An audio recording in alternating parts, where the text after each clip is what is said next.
नमस्कार मित्रांनो, शाळा माहिती व अपडेट्स या चॅनलवर आपलं सर्वांचे स्वागत आहे. आजच्या व्हिडिओमध्ये आपण अतिरिक्त ठरणाऱ्या शिक्षण सेवकांच्या समायोजनाबाबत एक शासन निर्णय बघणार आहोत.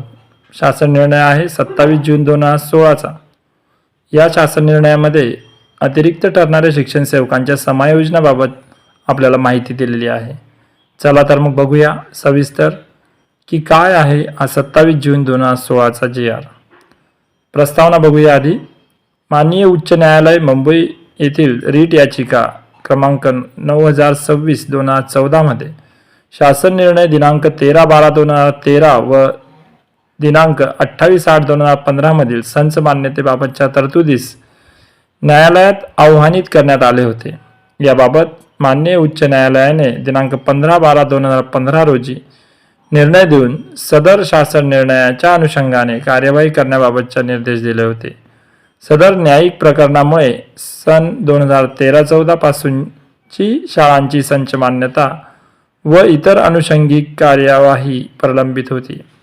बालकांचा मोफत व सक्तीच्या शिक्षणाचा अधिकार अधिनियम 2009 नुसार शाळांची सन 2013-14, 14-15ची संच मान्यता करताना काही शिक्षण सेवक हे अतिरिक्त ठरलेले आहेत. सदर शिक्षण सेवकांना सेवेतून न काढण्याबाबत शासनास अनेक निवेदने प्राप्त झाली. तसेच याबाबत विधिमंडळातही वेळोवेळी चर्चा उपस्थित झालेली आहे. अतिरिक्त शिक्षकांच्या सेवेत समायोजनाच्या करावयाच्या अनुषंगाने खालील बाबीही विचारात घेणे आवश्यक आहेत. त्याच्यातली पहिली बाब आहे, राज्यात वर्ष 2015-16च्या संच मान्यतेनंतर साधारण 8000 शिक्षक अतिरिक्त ठरतील. या शिक्षकांना काम नसले तरी वेतन द्यावे लागणार. सरळ सारख्या संगणकीय प्रणाली आणि आधार कार्डच्या वापरामुळे कोठेही विद्यार्थ्याची खोटी उपस्थिती दाखवता येत नाही. राज्याचा जन्मदर घटत आहे. स्वयंअर्थसहाय्यित शाळा मोठ्या प्रमाणावर सुरू होत आहेत. त्यामुळे अनुदानित शाळांमधील मुलांची संख्या दरवर्षी कमी होत असून पुढील वर्षी काही वर्षे अशाच कल राहण्याची शक्यता आहे. त्यामुळे पुढील काही वर्ष नवीन शिक्षक नेमावे लागणार नाही अशी शक्यता आहे. तथापि कोणत्याही शासन सहाय्यित शाळेत आधीच्या पटापेक्षा अधिक मुले आल्यास अतिरिक्त शिक्षकांची गरज भासते. नियमाप्रमाणे हे पद अतिरिक्त ठरलेल्या शिक्षकांमधूनच भरावयाचे असले तरी संवर्ग, प्रवर्ग आणि विषय इत्यादीचे नियम पाळून नवीन व्यक्ती पाठवण्यास काहीसा कालावधी लागण्याची शक्यता असते. त्या काळामध्ये मुलांना शिक्षकांशिवाय ठेवता येत नाही. अशा परिस्थितीत विद्यार्थ्यांना शिकवण्यासाठी अन्य व्यक्तीची नियुक्ती संस्था चालकाकडून करण्यात येते. मात्र अशी व्यक्ती ठेवताना ती पुढील काळात स्थायी नियमित होणार आहे असा भ्रम त्या व्यक्तीचा व संस्थेचा अशा दोघांचाही राहण्याची शक्यता असते. सदर नियुक्ती स्थायित्व मिळवण्याकरता विविध मार्गाने दबाव आणले जातात. त्यामुळे अशा व्यक्तीची आवश्यकता पुढील काळामध्ये फक्त प्रतीक्षा यादीतून नियमित शिक्षक मिळेपर्यंत असल्यामुळे एका वेळी 6 महिन्याकरिताच्या कालावधीसाठी त्यांची कंत्राटी पद्धतीने नेमणूक करणे आवश्यक आहे. तसेच त्यांच्या नियुक्ती आदेशात अतिरिक्त ठरलेले शिक्षक येईपर्यंत किंवा 6 महिने यापैकी जे आधी घडेल त्या कालावधीसाठी कंत्राटी शिक्षक नियुक्ती करण्यात येत आहे असा उल्लेख करणे आवश्यक आहे. उपरोक्त सर्व बाबी पाहता अतिरिक्त ठरणाऱ्या शिक्षण सेवकांना सेवेतून कमी न करता त्यांची प्रतीक्षा सूची तयार करून त्यांचे अन्यत्र समायोजन करण्याची बाब शासनाच्या विचाराधीन होती. आता या सर्व माहितीच्या आधारे शासनाने एक शासन निर्णय तयार केला आहे. 3 गोष्टी आपल्या समोर आहेत आणि त्याचा विचार करून शासनाने आता एक शासन निर्णय तयार केलेला आहे. तो शासन निर्णय काय आहे तो आपण बघूया. सन 2013-14 व 14-15च्या संच मान्यतेनुसार शिक्षण सेवक अतिरिक्त ठरत आहे. तसेच त्यामुळे त्यापुढे वेळोवेळी होणाऱ्या संच मान्यतेत शिक्षण सेवक अतिरिक्त ठरण्याची शक्यता आहे. अशा शिक्षण सेवकांचे समायोजन खालील अटी व शर्तीच्या आधारे अन्यत्र करण्यास शासनाची परवानगी मान्यता देण्यात येत आहे. संच मान्यतेत अतिरिक्त ठरणाऱ्या नियमित सहाय्यक शिक्षकांचे अन्यत्र मंजूर रिक्त पदांवर प्रथम समायोजन करण्यात यावे. 2. अतिरिक्त ठरणाऱ्या शिक्षण सेवकांची राज्याची ऑनलाईन सामायिक प्रतीक्षा यादी आयुक्त शिक्षण यांच्या स्तरावर तयार करण्यात यावी. 3. सदर प्रतीक्षा यादी तयार करताना ती सेवा ज्येष्ठतेनुसारच करण्यात यावी, त्यामुळे त्यासाठी पुढील प्रमाणे कार्यपद्धती अवलंबण्यात यावी. तर कार्यपद्धतीचे पण 3 पॉईंट्स आहेत. पहिला पॉईंट आहे शिक्षण सेवकाची नियुक्ती विविध निकषांवर मंजूर पदावर झालेली असावी. ब. ज्या शिक्षण सेवकांची नियुक्ती दिनांकाप्रमाणे सर्वात जास्त कालावधी झालेली असेल अशा शिक्षण सेवकांचे नाव प्रतीक्षा यादीत क्रमांक 1 वर घेण्यात यावे व त्यानंतर नियुक्त झालेल्या शिक्षण सेवकांचे नाव प्रतीक्षा यादी क्रमाक्रमाने घेण्यात यावे.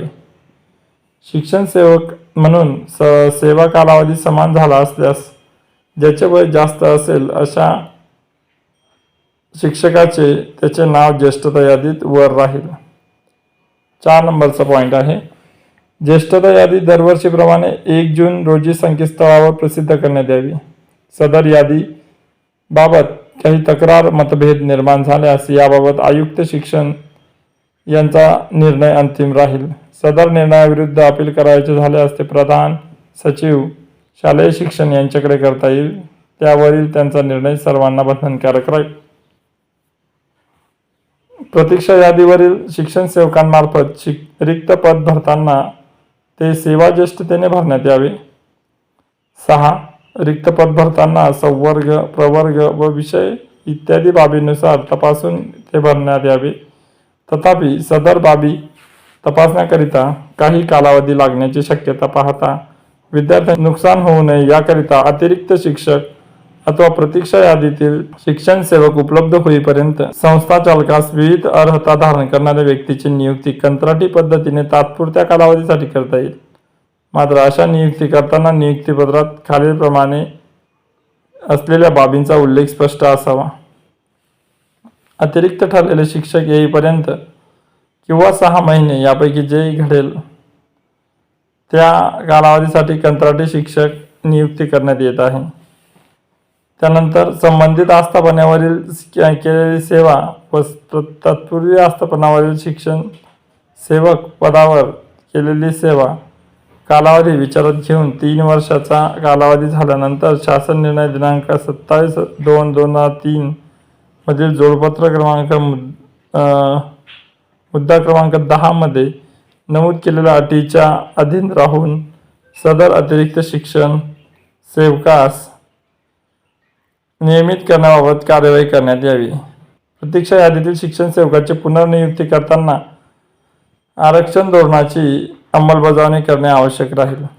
अशा अतिरिक्त ठरणाऱ्या शिक्षण सेवकांना अतिरिक्त ठरलेल्या कालावधीत मानधन अनुदेय राहणार नाही. समायोजन करताना नियमित कार्यपद्धतीचा अवलंब करण्यात यावा. आणि शेवटचं आहे सन 2013-14 व 2014-15 ची संच मान्यता आता करण्यात आलेली आहे.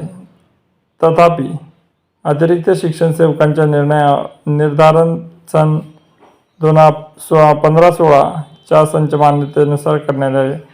ज्या शिक्षण सेवकांचा कालावधी संच मान्यतेचे आदेश निर्गमित केल्याच्या दिनांकापर्यंत पूर्ण होत असेल व असा शिक्षण सेवक अतिरिक्त ठरत असेल त्यास सेवा सातत्य देऊन पूर्णवेळ शिक्षकाप्रमाणे त्याचे समायोजन नियमाप्रमाणे करण्यात यावे.